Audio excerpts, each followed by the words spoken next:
오늘 말씀은 레위기서에서 나오는 5번째 제사, 속건제에 관련되어진 이야기입니다. 왜 제사에 대한 부분을 우리 청년들에게 그리고 여러분들에게 이 설교를 하는 것은 오늘날 신약시대의 예배가 정말 중요한데 예배의 정신을 어디에서 찾아야 되느냐라고 한다면 레위기로 돌아가야 됩니다. 참된 예배를 회복하고 부흥하기 위해서는 어디로 가야 되느냐면 레위기로 돌아가서 레위기의 정신을 이어받아야 그 가운데 피를 흘리며 제사를 드리고 하나님 앞에 예배했던 것이 어떤 의미가 있는지 깨달아야 오늘 우리들은 지금 피 흘림도 없고 너무나 쉽게 예배드리는 것 같지만 실제로는 피를 흘리는 것과 같은 간절한 마음과 정직한 마음으로 하나님을 예배할 수 있습니다. 그러한 정신과 그러한 마음이 우리들 가운데 없다라고 한다면 그것은 참된 그리스도인으로서의 모습의 예배는 결코 아닙니다. 우리가 찬양하고 예배할 때, 우리가 예배 전에 우리 찬양할 때에 하나님께서 찾으시는 참된 예배자가 누구냐? 내가 되기 원합니다. 그러면 내가 그 하나님이 찾으신 참된 예배자가 되기 위해서는 어떻게 해야 되느냐? 오늘 말씀 가운데서 여러분들이 깨달을 수 있었으면 좋겠습니다. 오늘은 5번째 제사 속건제에 관련되어진 이야기인데요. 속건제를 또 다른 말로 하면 보상제, 배상제에 관련된 이야기입니다. 오늘 말씀 5장 14절에서 19절까지는 하나님의 물건을 잘못해서, 즉 성물에 관련되어 성물을 파괴하거나 아니면 성물을 거룩한 성물에 대해서 그릇 범죄했을 경우에 그것을 보상해야 되는 장면이고요. 그 다음에 레위기서 6장 1절부터 7절까지는 사람과의 관계 가운데서 오는, 즉 갈취하거나 탈취하거나 도적질하거나 속이거나 했던 모든 것들에 관련되어져서 하나님 앞에 속건제물을 드려야 한다라고 말하고 있는 것입니다. 그런데 오늘은 뒤에 있는 6장에 있는 인간관계에 관련되어진 것보다 5장에서 이야기하고 있는 하나님과의 관계 가운데서, 즉 성물에 관련되어져서 드려지는 제사에 대해서 말씀을 드리면서 우리들의 예배의 모습이 어떠해야 하는지 간략하게 여러분들에게 말씀드리고자 합니다. 오늘 말씀에 보면 말씀이 대충 이런 식으로 되어 있습니다. 내용이 15절에 보면 누구든지 여호와의 성물에 관하여, 성물에 대하여, 그러니까 거룩한 하나님의 물건이 있는 거예요. 그 성물에 대해서 누군가가 부지 중에 범죄하였을 때에 15절과 16절에 보면 5분의 1을, 16절에 보면 성물에 대한 잘못을 보상하되 그것에 5분의 1을 더하여 제사장에 주라고 이야기하고, 17절에서는, 그리고 17절, 18절에 대해서는 5분의 1을 더하여 주는 것이 삭제되어져 있습니다. 그래서 이 두 가지의 단락이 구분되어져 있어요. 오늘 이 말씀을 드리려고 합니다. 즉 하나님의 성물과 지금 14절에서 16절에 있는 말씀, 그리고 17절에서 19절에 있는 말씀이 과연 어떠한 의미로 우리들에게 말씀하고 있는 것이고, 우리들은 앞으로 어떠한 예배를 드림으로 나아가야 하는지 말씀드리겠습니다. 속건제에 대한 내용을 가만히 보면 매우 어렵습니다. 왜냐하면 이 제사의 원리를 그대로 우리들에게 혹은 구약시대에 제대로 적용했다라고 한다면 이게 파산에 이를 수밖에 없는 거예요. 예를 들어 보세요. 내가 여기에 100만 원짜리 이렇게 성물이 있어요. 이게 잘못해서 부주의해서 파손됐어. 그러면 성물에 대한 것도 해야 되고 거기에 5분의 1을 더하여 드려야 되고, 그 다음에 그것에 알맞는 양도 또 데리고 와야 되는 거예요. 그런데 하나님의 거룩한 물건들이 참 여러 가지가 많단 말이죠. 그래서 그런 부분, 이 부분을 계속해서 사람이 5분의 1을 더해주고 5분의 1을 더해주고 계속해서 더해주면, 그리고 거기에 따라서 계속 순양을 갖다 대면 이게 사람이 이러한 제사를 과연 잘 드릴 수 있을까? 매우 어려운 이야기입니다. 그래서 이것을 그냥 단순하게 제사에 대한 것을 적용하는 것보다는 그것은 원리의 적용에 맞추어져 있는데, 그것이 무엇이냐면 허물과 부주의함에 대해서 혹은 무지한 것에 대해서 엄중하게 경고하고 있는 거예요. 무슨 얘기냐면 하나님이 거룩하게 여기신 것이 있어요. 그 거룩하게 여기신 것을 인간이 부주의하거나 그것에 대해서 무지하거나 알지 못하거나 그렇게 해서 범죄하는 일이 없도록 배워가고 날마다 주의하고 그렇게 해서 주 앞에 설 수 있도록 하나님께서 엄중하게 경고하는 겁니다. 그래서 거기에는 무엇인가 더하여지는 것을 더더욱 두신 거란 말이죠. 그러니까 여러분들이 잘 보세요. 예배가 너무나 소중해. 근데 그 예배를 너무나 쉽게 예배를 드려. 아무리 준비 없이 그냥 그냥 그렇게 만들어 두시지 않으셨어요. 매우 심각하고 매우 경건하고 깊은 생각으로 하나님의 많은 일들을 감당하도록 우리들을 독려하고 격려하고 권고하고 있습니다. 그러면서 온전한 제사와 참된 예배를 강조하고 있는 것이죠. 그런데 오늘 말씀에 나오는, 즉 15절과 17절에 나오는 부지 중에라는 단어가 지금의 우리의 성경에는 동일한 성경으로 되어 있으나 이 말이 좀 다릅니다. 그래서 5분의 1을 더하는 것과 5분의 1을 더하지 않는 것이 들어있어요. 15절에 있는 부지 중에라는 말은 실수하다, 부주의하다라는 것입니다. 이것은 내가 이것을 잘 지킬 수 있었어. 근데 내가 부주의한 거예요. 내가 실수한 거야. 그것을, 이 말이 또 다른 것에서도 쓰여지고 있는데, 간음하는 것, 우상 숭배하는 것, 아간의 도적질에도 이 단어를 쓰고 있어요. 그러니까 알고 있는데도 범죄하는 거예요. 알고 있는데도 스스로 부주의해서 범죄하는 것들에 대해서 하나님은 엄중하게 경고하고 있는 겁니다. 그거 안 된다라고 하는 거죠. 그래서 거기에는 5분의 1을 더하여 제사장에게 주어라 라고 말하고 있는 겁니다. 왜? 알고도 그랬으니까. 본인의 부주의함이 있었으니까 말이죠. 두 번째 17절에서 나오는 부지 중에 범죄하였다라는 얘기는, 이것은 무지한 거를 가리켜요. 그러니까 알지 못한 거예요. 내가 잘 알지 못한 거예요. 내가 어떻게 하는지 잘 알지 못했어. 그래서 하나님의 범죄한 거예요. 처음 신앙생활 시작하시면 잘 알지 못하잖아요. 하나님의 말씀도 잘 모르고 그 가운데서 저질렀던 죄들도 하나님께서는 분명하게 말씀하세요. 무지 중에 잘 모르는 것 가운데 지었던 모든 죄도, 마이크 조금만 줄여주시겠습니까? 모르는 것 가운데 지었던 죄도 분명하게 그것에 대한 값을 치루어야 한다라고 하는 것이죠. 이것이 오늘 본문이 가지고 있는 의미입니다. 즉 성물에 관해서 본인이 부주의해서 범죄했거나 혹은 내가 잘 몰라서 범죄했거나, 중요한 것은 그것에 대한 값을 치르고 하나님으로부터 사죄의 용서를 받아야 된다. 사죄함을 받아야 된다라고 하는 것이죠. 자, 그런데 오늘 제가 여러분들이 드리고 싶은 말씀은 이제 이 성물이 무엇이냐라고 하는 것입니다. 과거 구약시대의 성물과 오늘의 성물과는 좀 다른데요. 어떻게 다른지 좀 말씀드리겠습니다. 구약시대의 성물로 구별하는 것 가운데 무엇이 있었냐면, 관유를 만들어서 붓고, 즉 기름을 붓고 거룩하게 구별하는 작업들이 있었습니다. 그 성물은 하나님께 온전히 드려진 것이고 제사장에게 주어진 제물이기도 합니다. 즉 하나님께 속하여졌고 하나님께서 사신 것, 하나님 것 말하는 거예요. 하나님 거, 내 거 말고 하나님 거. 자, 그럼 묻겠습니다. 젊은 청년들, 미소 아카데미 식구들을, 우리 청년분들은 잘 이야기해 주길 바라요. 나는 누구 거예요?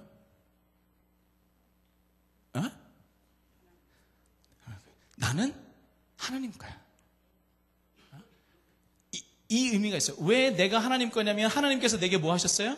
성령으로 기름 부으시고, 나도 거룩하니 너희도 거룩해라, 너희들은 거룩한 자다 말씀하셨어요. 그러면서 야, 이제 너는 내 거다, 너희들은 값을 치르고 내가 샀다라고 말씀하셨단 말이죠. 저와 여러분들은 내게 아니에요. 하나님 것이지. 그런데 내가 생활하는 내 모든 것을 내 뜻대로, 그런 내 생각대로 예배하고 살아가는 모든 것은 다 뭐 하는 거예요? 범죄하는 거예요. 다 범죄하는 거예요. 내가 내 마음대로, 내가 원하는 대로 결정 내리고, 내가 원하는 대로 판단하고, 내가 원하는 대로 하는 것, 그것은 다 범죄하는 거예요. 그 범죄가 두 가지예요. 어떻게 범죄하냐면, 알고도 범죄하는 거죠. 내가 알아. 내가 하나님의 것인지도 알고, 그리고 내가 내 뜻대로 살아가지 말아야 되는 것도 알아요. 우리 청년들 많은 것을 결정하고 직업도 결정하고 많은 것을 할 때 알아요. 내가 이것이 이렇게 하면 잘못된 것인지도 알지. 그런데 그렇게 하는 거예요. 가끔씩 그 얘기 하잖아요. 저 예전에 어떤 여자 이제 청년들이 이제 전에 있던 교회에서 이렇게 상담하면서, 요즘은 이 여자애가 밤만 되면 술 먹고 남자애랑 같이 자는 거야.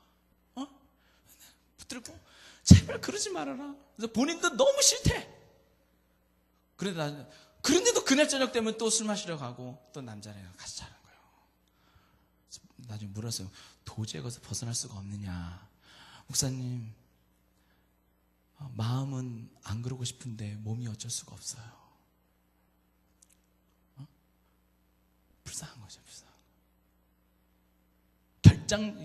결정 내리지 못하는 거예요. 그 모든 것이 다 뭐다? 그게 범죄하고 있는 거예요.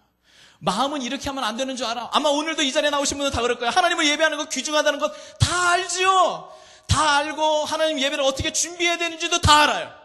10분 전에 나와서 혹은 그 전에 나와서 예배로 준비하고 그 전에 하나님 앞에 드릴 헌상들을 준비하고 하나님께 드릴 예물도 준비하고 우리들의 마음의 상태가 어때야 되는지 다 알아. 근데 문제는 그리하지 않는 것. 죄송하지만 범죄하고 있는 겁니다. 그게 죄예요. 한 번 주일날 하나님 앞에 최선을 다해서 예배드리는 거예요. 우리 청년들에게 얘기합니다. 여러분, 제가 여러 번 말씀드렸지만 여러분 주정 헌금 봉투 꼭 사용하세요. 일주일을 내가 준비하는 거야. 하나님 앞에. 준비하는 마음. 와가지고 그냥 덥석 아무거나 하는 거 아니라 준비하는 마음으로 예배를 사모하고 그렇게 주 앞에 나오는 거예요. 우리 다 알잖아요. 하나님 앞에 어떻게 기도해야 되는지도 알고 어떤 마음으로 주 앞에 서야 되는지도 다 압니다. 그러나 그리하지 않는 것, 그것이 실수이든 부주의한 것이든 어떤 모습이든 그것은 주 앞에 범죄하고 있는 거예요. 그리고 그것에 대한 대가를 치루어야만 합니다. 문제는 그거예요. 대가를 치루어야 한다는 거죠. 그냥 넘어갈 수 없는 하나님의 공의가 있습니다. 여러분, 두 번째는 그거 뭐냐면, 두 번째는 내가 잘 몰라. 이렇게 얘기할 수 있잖아요. 하나님, 제가 잘 몰랐어요. 제가 조금이라도 잘만 알았으면 제가 열심히 잘할 수 있었을 텐데 제가 잘 몰랐어요. 모르고 범죄했어요. 그럼 하나님께서 그래, 너는 모르고 그랬으니까 괜찮구나 라고 말씀하지 않으셨어요. 모르고 범죄한 것도 범죄한 거예요. 그래서 하나님 앞에 뭐 해야 된다? 대가를 치러야 되는 거예요. 내가 모르고 한 것도. 그래서 배워야 되는 거예요. 그 말씀을 배우고 주일날마다 말씀을 듣고 예배를 사모하면서 그 예배 가운데서 내용이 채워져 나가고 그러면서 주 앞에서 성장해 가는 거죠. 그런데 그것들을 다 뒤로 하고 하나님 앞에서 바르게 세워져 갈 수 있느냐? 그렇지 않습니다. 여러분, 제가 여러 번 말씀드렸습니다. 여러분, 무지한 것은 범죄하는 거예요. 무지 자체가 범죄예요. 오늘 말씀 잘 들어보세요. 무지한 게 범죄라니까. 내가 어떻게 해야 되는지 난 잘 모르겠어요. 잘 모르는 게 죄 짓는 거예요. 배우셔야 돼요. 실제로 여러분 한번 생각해 보세요. 여러분들은 배우려는 수고가 하기 싫은 거잖아요. 수요일날 나와서 금요일날 나와서 배우는 말씀을 듣는 수고가 싫은 거잖아요. 무엇인가 제자 훈련이 있고 여러분 교육이 있습니다. 그거 교육 받기 싫은 거잖아요. 귀찮은 거잖아요. 저는 다 할 수 있는데도 불구하고 안 하는 거지. 그냥 숙제가 많아요. 숙제 많지 않아요. 숙제 많지 않아요. 담임 목사님 말씀 들으면서 담임 목사님 말씀을 제가 매주마다 한 번씩 올려놓습니다. 어떤 분은 그러시더라고요. 저는 10번도 넘게 봅니다.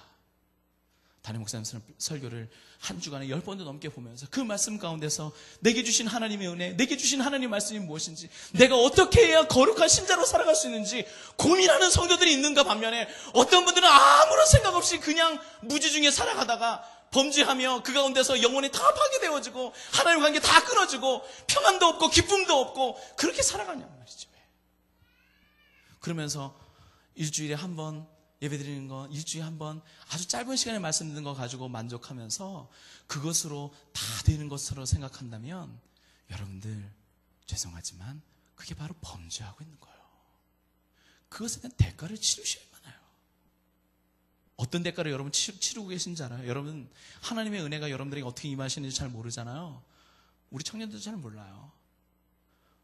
잘 모르니까 기도의 자리에 나오지 않아요. 제가 회개하는 마음으로 말씀드립니다. 우리 청년들 금요철에 안 나와요. 말은 그래요. 목사님, 제 영혼이 너무나 갈급해요. 근데 기도하는 수고는 하지 않아요. 하나님이 어떻게 거기에 은혜를 부어주시겠냐고. 은혜의 방법대로 살지 않는데.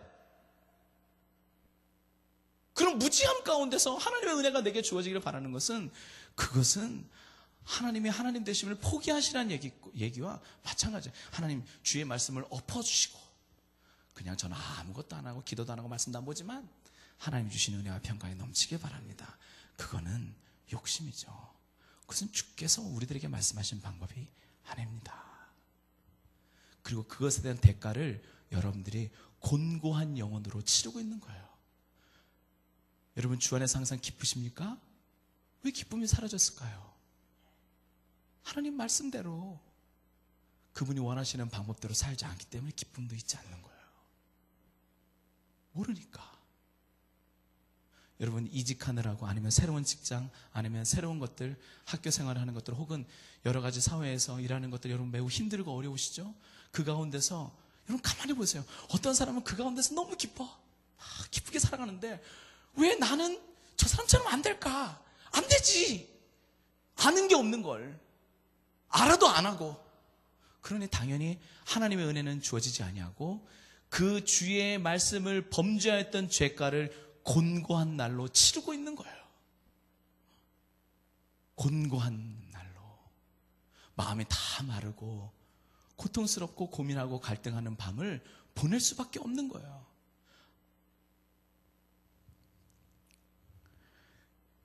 여러분 속건제를 드리는 규례 가운데서 오늘 우리들에게 하시는 말씀이 그겁니다. 너희들이 잘 알고 있느냐? 잘 알고 있다면 그대로 하고 있느냐? 그리고 모른다라고 한다면 그 모르는 것도 아니다. 주의 말씀 우리들에게 주신 이유가 무엇이겠습니까?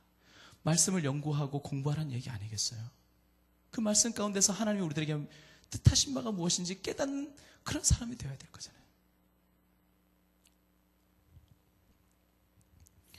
여러분 말씀 정리합니다. 짧지요? 우리 청년들이 그래서 너무 좋아합니다. 목사님은 설교가 너무 짧아요. 길게 설교를 잘 못합니다. 그러나 제가 여러분들에게 그리고 하나님이 여러분들이 하실 말씀은 다 하셨으리라 믿습니다.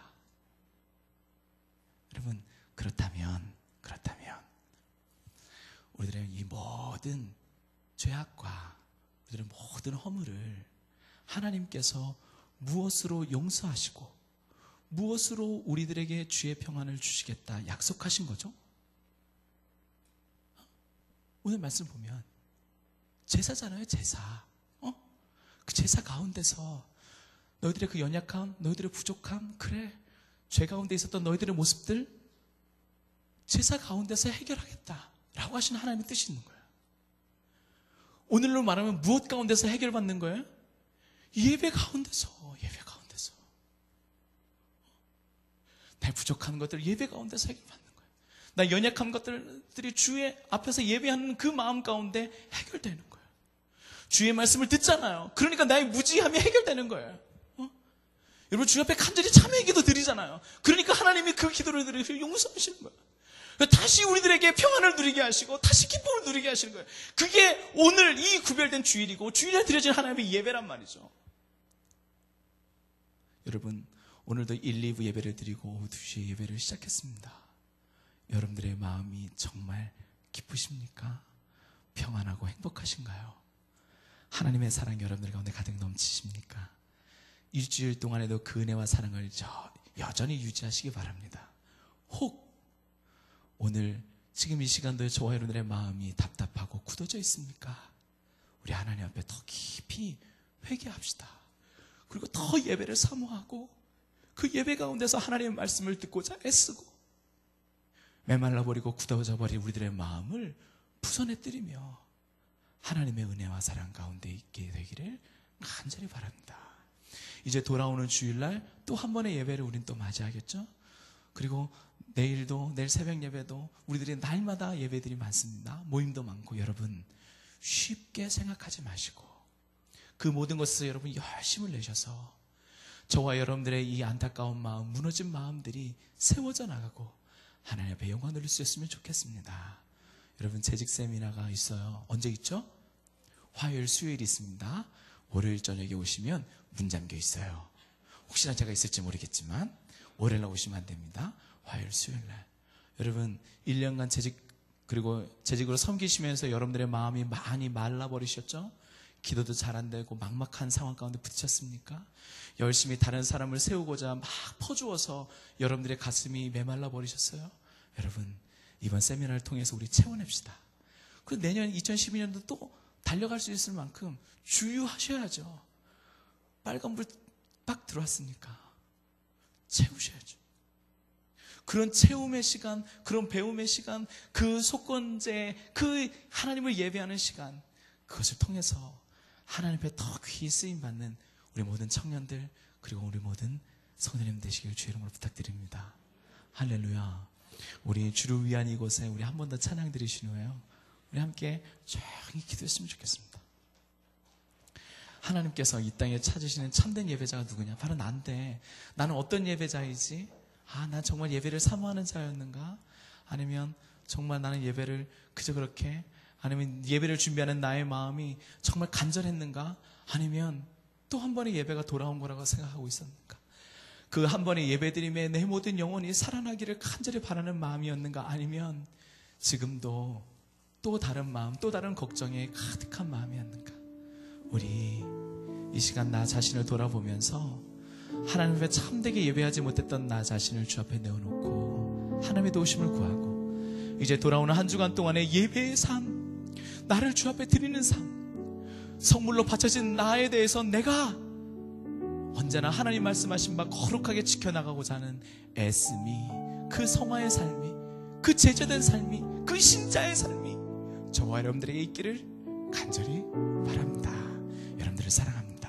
우리 함께 찬양하겠습니다.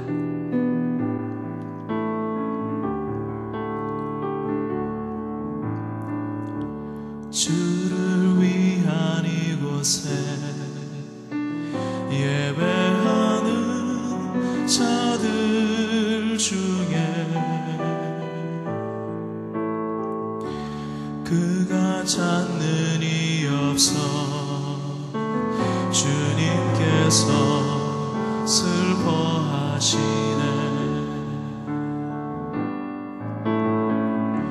주님이 찾으시는